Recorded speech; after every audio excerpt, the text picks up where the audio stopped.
Hello everyone, and welcome to the end of March, the beginning of April. I hope that March brought you very good news, very good fortune, and that you are looking forward to April. Let's jump right into it to see what we can expect from the energies of April. This month I have felt urged again to use the Gilded Reverie Lenormand cards, so let's see what they have to tell us.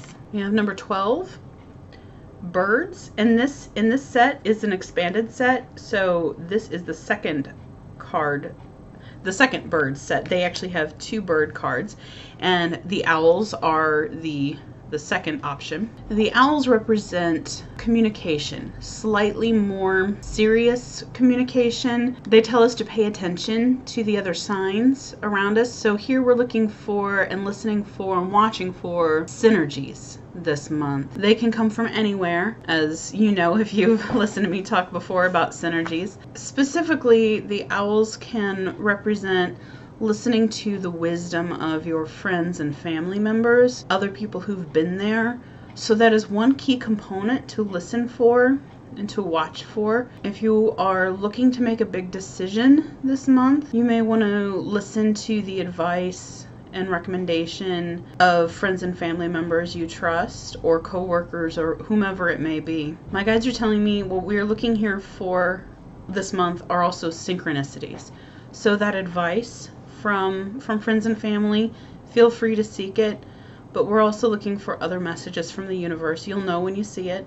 For some people it's repeating numbers, for some it's animals appearing. This varies from person to person. It all depends on how your guides tend to communicate to you and what you know are significant signs. So you'll be looking for significant signs this month. So I've spent some time asking for a bit more information.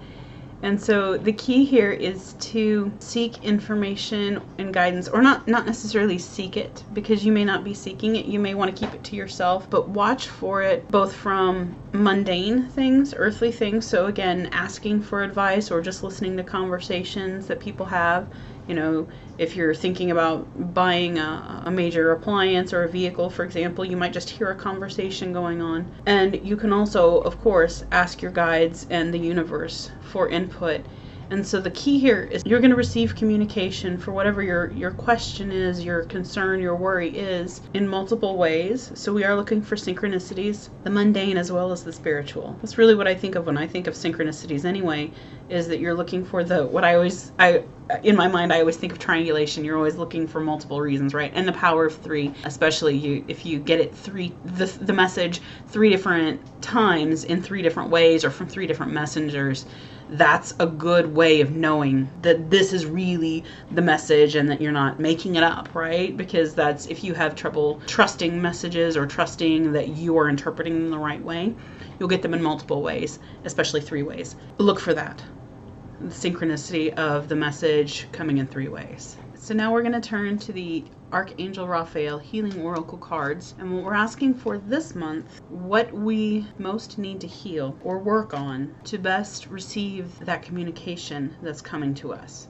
So no matter what, there's going to be some big message coming to you this month in April. And if you're having doubts or problems hearing it, because sometimes life gets in the way and sometimes we have a really hard time hearing our messages, we're going to look for that triangulation. But then there are also ways we can prepare ourselves to best hear that communication. So the Archangel Raphael Healing Oracle cards give us recovery.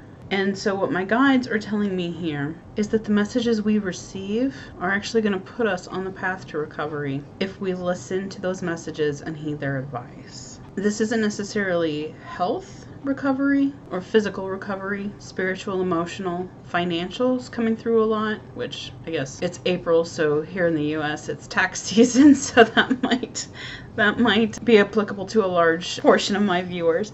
It feels like such a personal message to me. I've had some health issues in the past week or so and am working on recovery right now. Sometimes it's hard to read for others, including all of my audience, when thoughts of my own issues keep coming up and intruding. You know, when you're preoccupied with something, a lot of times you don't give your full attention to someone who's talking to you, and it's the same way with my guides. So I've kind of sat back here and listen to my guides. So in my case, I believe this is related to physical recovery, but then my guides remind me that most illnesses are not simply physical. Dis-ease and ill health, as well as full health and wellness, they're a complex mixture of physical, emotional, spiritual, mundane aspects. It's a complex ball. Like I'm thinking of like a ball of yarn or a rubber band ball. So you've got layer after layer. The image I'm being shown though is that there's more of an interweaving, not just a wrapping, but an interweaving. There are lots of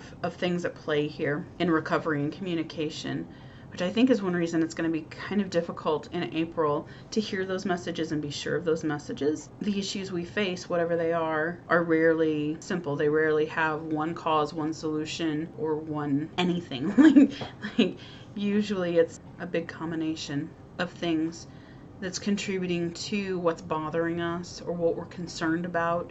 Because if it were simple, it wouldn't be bothering us. We would take care of it immediately.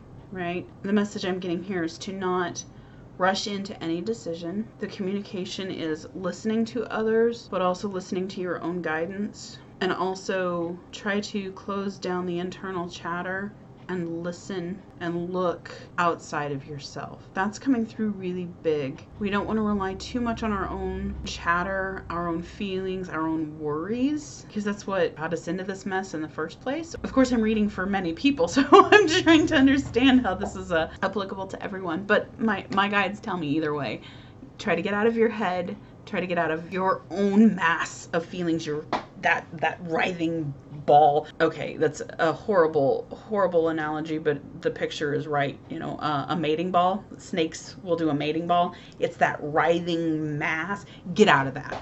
Step out of that. Step away from it. That's what's going on inside you and why you need to listen and look to recover from whatever this issue is that's bothering you. Whether it's, you know, this decision, the anxiety or fear or whatever that is gnawing at you because you have this uncertainty. Step out of it. Look to others, listen to others, watch for others. Try getting silent inside yourself and observing. I'm reminded here of a child. I chaperoned my daughter's kindergarten field trip this week, and on the school bus, you know, most of the kids were chattering and playing and talking to each other and playing over the seats. But there was this one little boy who was just sitting there in his seat on the bus, looking out the window, just content to look.